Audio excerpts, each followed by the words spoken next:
The cold hit first. A sharp, biting gust of wind that snaked under the collar of my beige coat and made me flinch. It was a slap of reality after the suffocating, artificial warmth of the lobby. Then came the sound, the heavy, final click of the glass door shutting behind me, locking me out. My own hotel.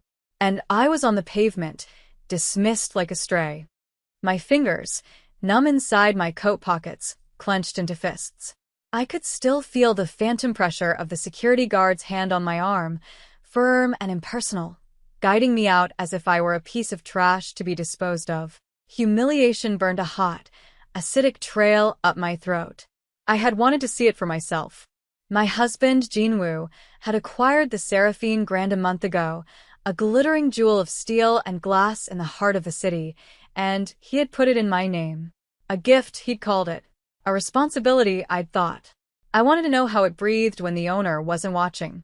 So I had come alone, dressed simply in a dark green dress that fell to my knees, no reservation, just a walk-in on a Tuesday night, asking for a standard room. I got my answer. The night manager, a woman with a severe blonde bob and a name tag that read Albright, had looked me up and down.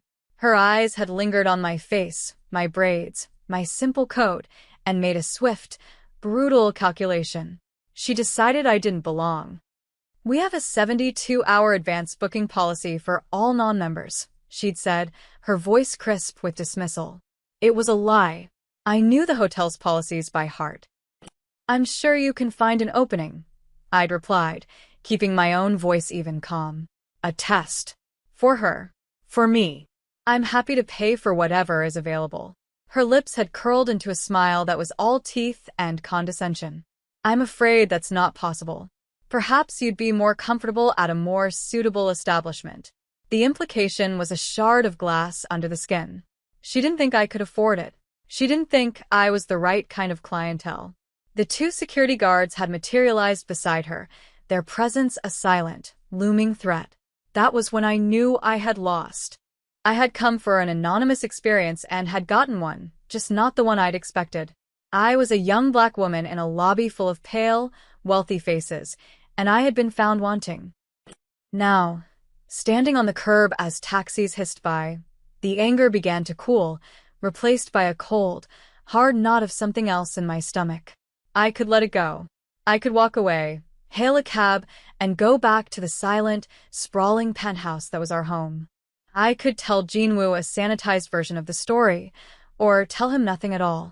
He would never need to know.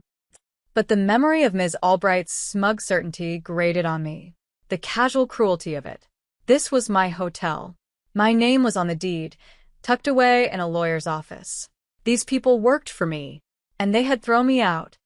My hand trembled slightly as I pulled my phone from my pocket. I scrolled to his name. Just his name, no title. Lee Jinwoo. The screen felt cold against my thumb. Calling him was pulling a pin from a grenade. He moved through the world with a quiet, lethal precision.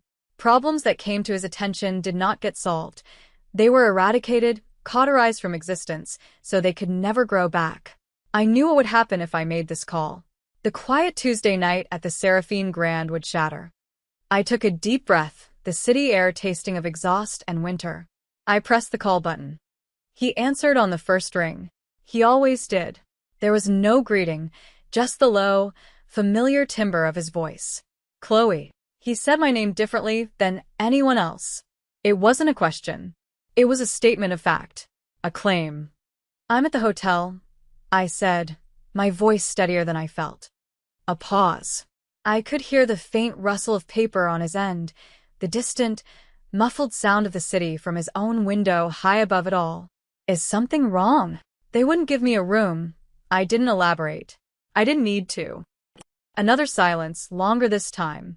It was not an empty silence.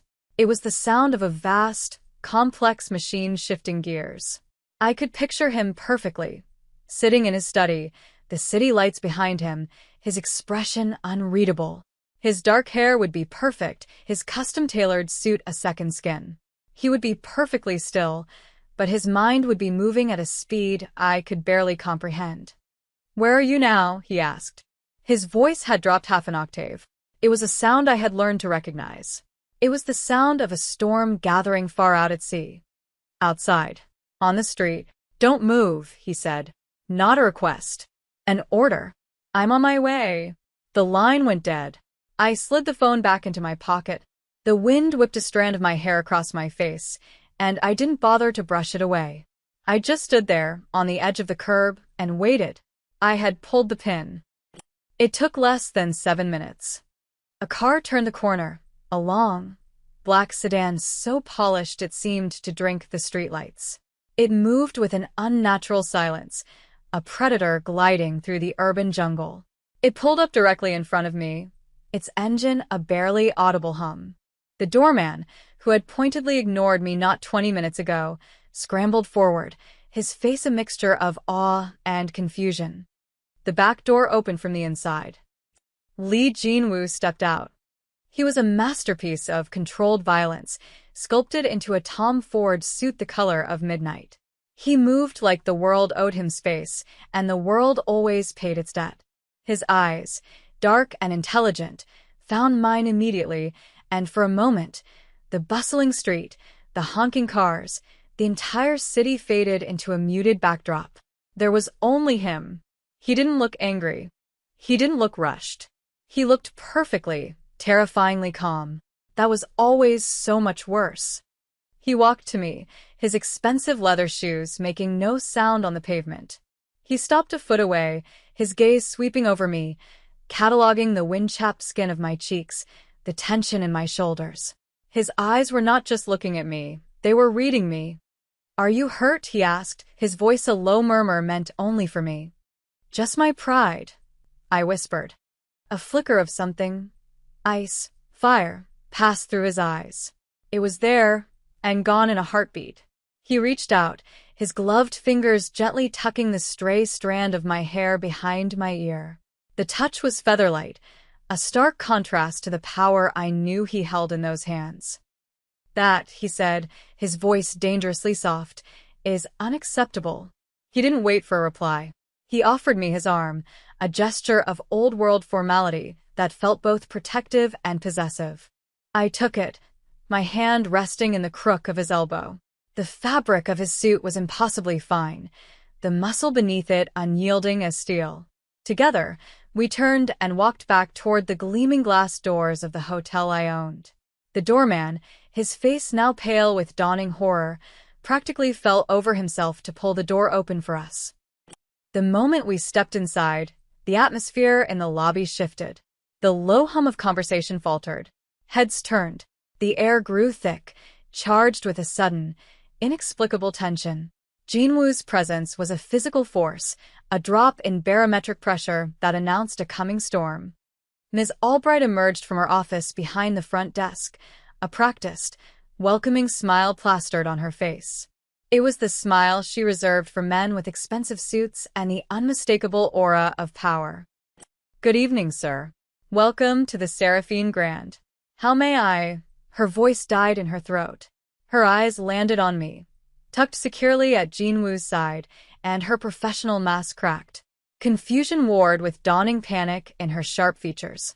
Her gaze darted between Jin-woo's impassive face and mine, the gears in her head turning furiously, failing to compute. Jin-woo did not acknowledge her. He continued to walk toward the center of the lobby, his pace unhurried, deliberate. He stopped on the large, inlaid marble compass rose that was the room's centerpiece, forcing everyone to orbit him.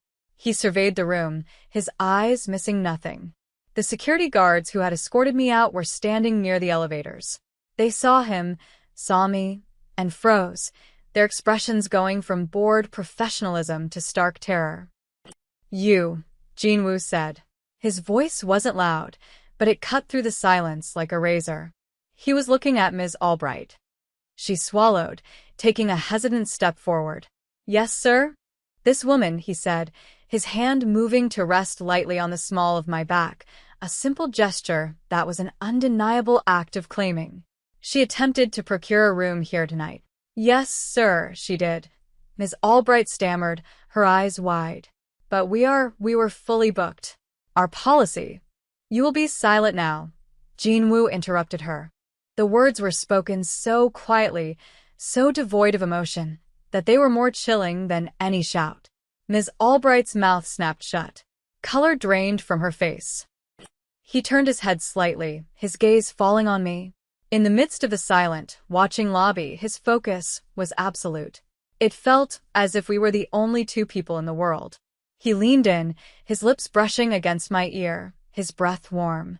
His cologne, a subtle, clean scent of cedar and smoke, filled my senses. "What do you want me to do to them, Chloe?" he murmured. The question hung in the air between us. He was giving me the power. He was handing me the sword. I could tell him to let it go. We could just go upstairs to the presidential suite he undoubtedly kept on permanent reserve. We could leave these people to their lives. A part of me, the part that still remembered being a normal girl from a normal neighborhood, wanted to do just that. But then I saw it again. The memory of Ms. Albright's sneer. The feel of the cold wind on my face. The casual dehumanization of being judged unworthy. They hadn't just disrespected a guest. They had disrespected his wife. In his world, such an insult could not go unanswered. To show mercy now would be seen as weakness. Not just for me, but for him. And I would not be his weakness. I met his dark, waiting eyes. I saw the cold certainty there, the absolute confidence in his own power. And in that moment I made a choice. I would not shrink from the world I had married into. I would stand in it. "Show them who I am," I whispered back, my voice firm. A slow, almost imperceptible smile touched the corner of his lips. It wasn't a smile of warmth, but of satisfaction, of approval. He straightened up, his hand still a warm, possessive brand on my back. He looked from Ms. Albright to the security guards and then to the other staff who were now frozen in place, watching the unfolding drama. "My wife was treated with disrespect," he said, his voice carrying effortlessly across the marble expanse. "In my hotel," he let the words hang in the air, heavy and damning. He looked down at my arm, where the security guard had grabbed me. I hadn't even realized there was a faint red mark there, the ghost of fingerprints. His jaw tightened, a barely perceptible clench of a muscle. It was the only outward sign of the fury I knew was simmering beneath his calm exterior. This was his vulnerability, my safety, my honor. He had once told me about a woman from his past, someone he had failed to protect. He never spoke of her, but I knew her ghost shaped his present. He would not fail again. "I find myself curious," he continued, his tone conversational, which made it all the more menacing, "about the standards of this establishment, the level of service, the judgment of its management." He looked directly at Ms. Albright.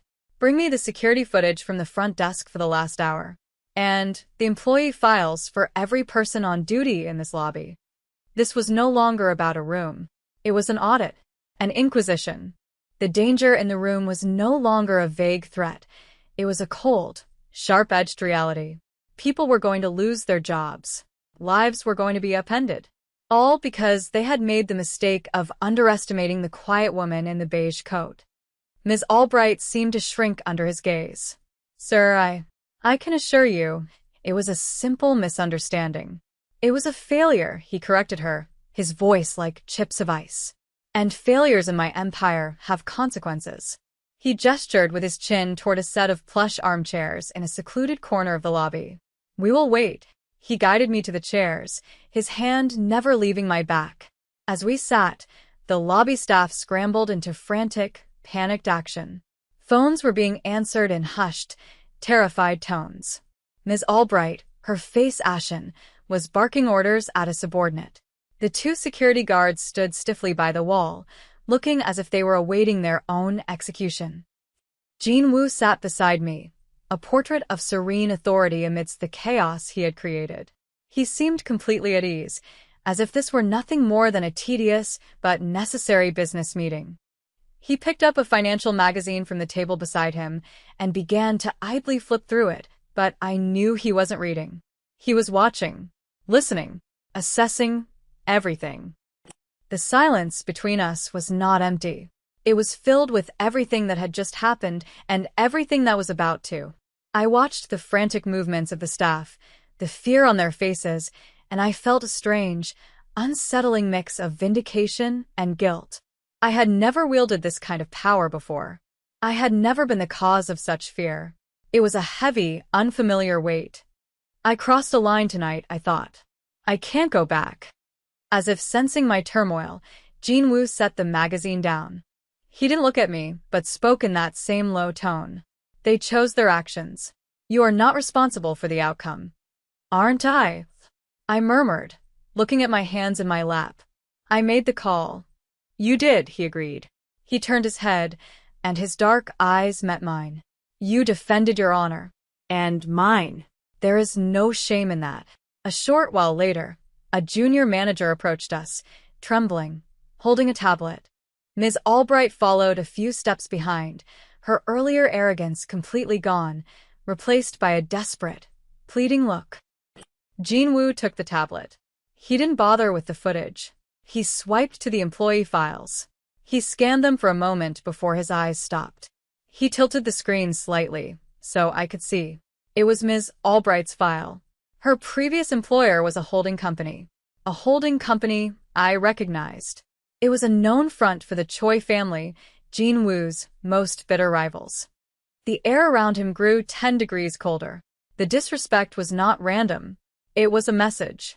A provocation. They had put their person in his hotel, and she had used her position to insult his wife. They were testing him, seeing how he would react.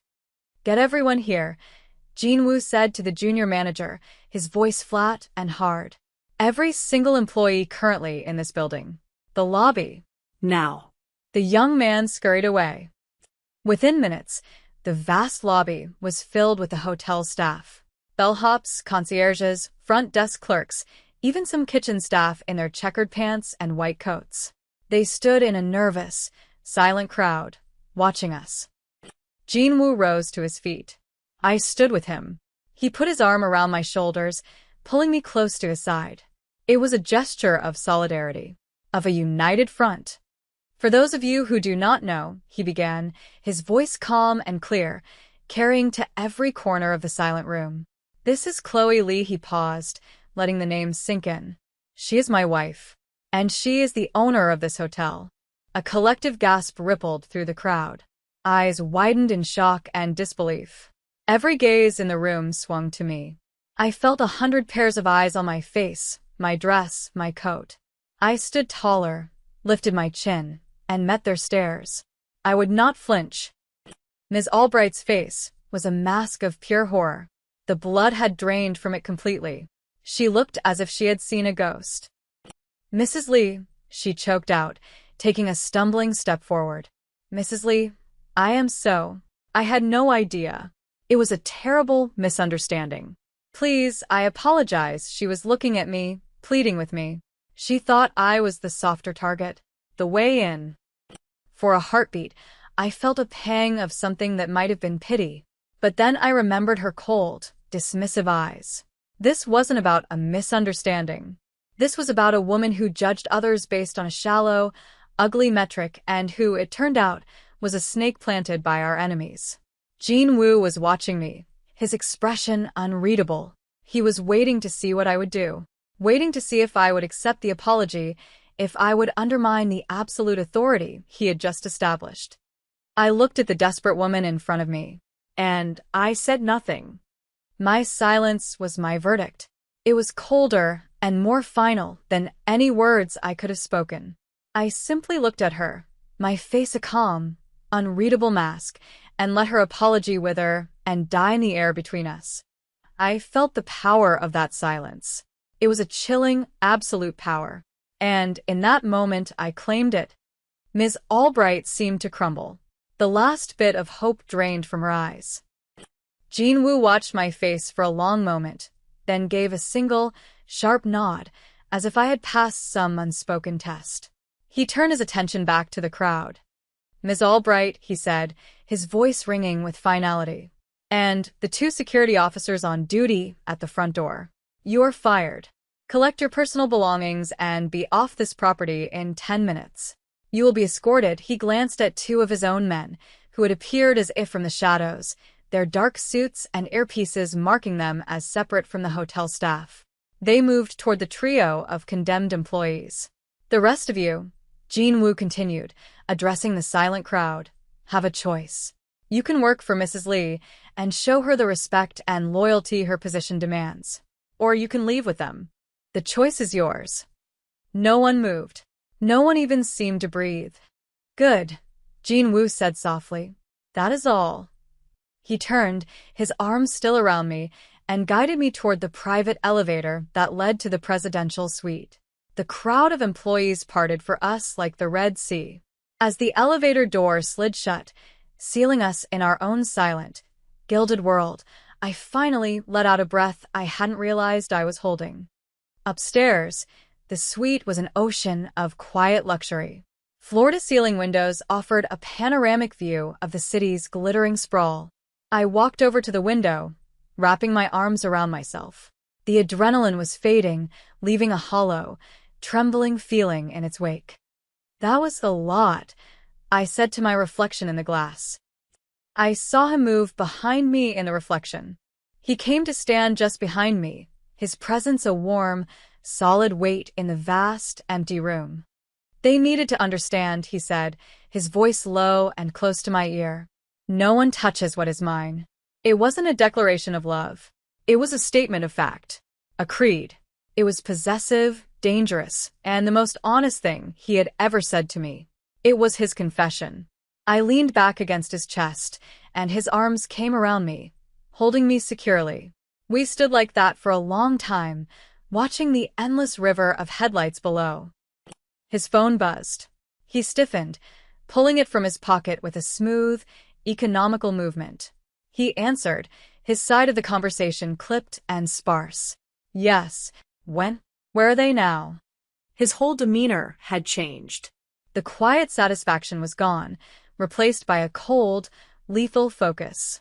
He ended the call and slid the phone away. What is it? I asked, turning in his arms to face him. His eyes were hard. That was not just a simple insult, Chloe. Albright was on the Choi family's payroll. They placed her here. Her treatment of you tonight was a deliberate provocation. A test. The floor seemed to drop out from under me. This wasn't about a rude manager. This was about them. His enemies. They had used me. They had targeted me to get to him. Suddenly, a sharp crack echoed from the hallway, followed by a muffled shout. Jin-woo reacted instantly. In a single, fluid motion, he pushed me behind him, moving between me and the door to the suite. He pulled a sleek, black pistol from a holster I hadn't even known he was wearing. The sound of the safety clicking off was unnervingly loud in the silent room. Stay behind me, he ordered, his voice a low growl. The door to the suite burst open. Two men, dressed in black, spilled into the room. They were not Jin-woo's. They moved with a clumsy, brutal urgency. His own men were supposed to be guarding the hall. They must have been taken by surprise. Jin-woo didn't hesitate. 2 precise shots, the sound suppressed to a dull cough, and the first man dropped. The second lunged, not at Jin-woo, but toward me. He saw me as the weakness, the leverage. There was no time to think. Jin-woo was occupied with a third man who had appeared in the doorway. My heart hammered against my ribs, but my body moved. I wasn't a fighter, but I was a survivor. I grabbed the heaviest thing I could reach, a ridiculously ornate, solid crystal lamp from an end table. With a grunt of effort, I swung it with all my might into the side of the lunging man's knee. There was a sickening crunch. The man roared in pain and surprise, his leg buckling. He stumbled, his momentum carrying him forward. He fell hard, crashing into the glass coffee table, which shattered into 1,000 pieces. The diversion was all Jin-woo needed. He dispatched the third man and turned, his weapon trained on the man I had taken down. But it wasn't necessary. The man was on the floor, clutching his ruined knee, incapacitated. Silence descended, thick and ringing. It was broken only by the sound of my own ragged breathing and the crunch of glass as Jin-woo's men finally flooded the room, securing the intruders. Jin-woo crossed the room to me in 3 long strides. His eyes were blazing. He ignored the mess, the intruders, his own men. He came straight to me, his hands reaching for me, checking me over with a terrifying minute focus. His hands cupped my face, his thumbs stroking my cheeks. "You're not hurt?" he asked, his voice rough with an emotion he rarely showed. "I'm fine," I breathed, my hands coming up to rest on his wrists. I could feel the frantic pulse beating there. He didn't touch me. He closed his eyes for a fraction of a second.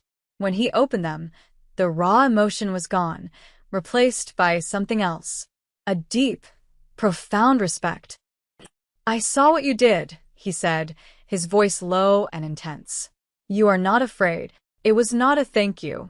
It was an acknowledgement, a coronation. In his world, fearlessness was the ultimate virtue. He was no longer seeing me as someone to be protected, but as a partner, an equal, a queen to his king. The last piece of the wall between us crumbled away. The cost of this night was high. My anonymity was gone forever. His enemies now knew my face, knew my name, knew that I was the fastest way to get to him. I was no longer an invisible owner. I was a public target. And he had revealed his only vulnerability to the world. He had shown them what he would kill to protect. Later, after the bodies had been removed and the broken glass swept away, we stood at the window again. The city below was oblivious, a galaxy of unknowing lights. He stood behind me, his arms wrapped around my waist, his chin resting on my shoulder. His embrace was no longer just a comfort. It was a fortress. It was a cage of his own making, one I had willingly walked into. I looked at our reflection in the dark glass. The woman in the simple green dress, and the man in the perfect, dark suit who ruled a violent, unseen empire. We were an impossible pairing, a collision of worlds. He had not rescued me tonight. I had called the storm, and when it broke, I had stood with him in the heart of it. I had made my choice. His grip tightened, a silent promise. This dangerous, breathtaking world was mine now, for better or for worse. And in the absolute, lethal certainty of his arms, I felt no fear. I was home.